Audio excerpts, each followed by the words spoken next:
I had a person that a lot of people will remember was Arthur Adams. The family was an older Beloit family, and they had the bank, and Art was as he got older, he became the president of the bank, Beloit State Bank, and he was on the board of education, or the board at the college, and he was just a part of the community and stuff, but he liked my things, and I did a number of pieces for him over the years. But one of them was he wanted something out in front of his yard, and I said, and it was right on the street, and I said, you know, why don't you put it out in back? Somebody's gonna. This is a college community, right?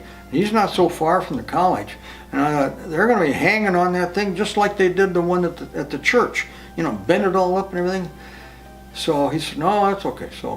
So I did this eagle with its spread wings, and I was just starting out as a sculptor myself, and the wings must have sped, you know, at least 5 feet.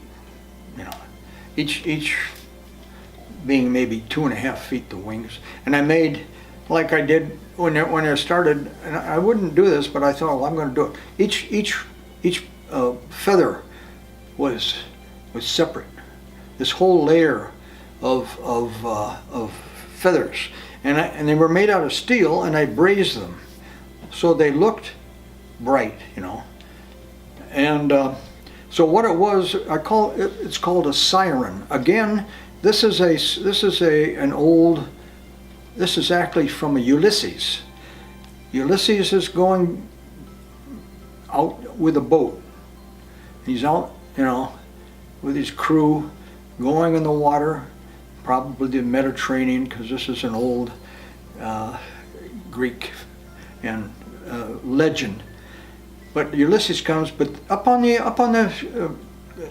cliff are these eagles, half bird and half woman, called a siren, and you have this siren song, and you sing like, and they sang so, the sirens would sing so beautifully, they would draw the sailors over to the shore, which down below was all rocks, and they would crash into these rocks and drown themselves.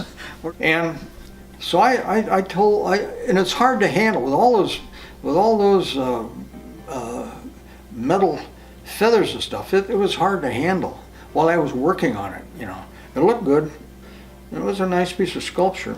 It had a head, and it had the thing, and then the woman's body. That was good.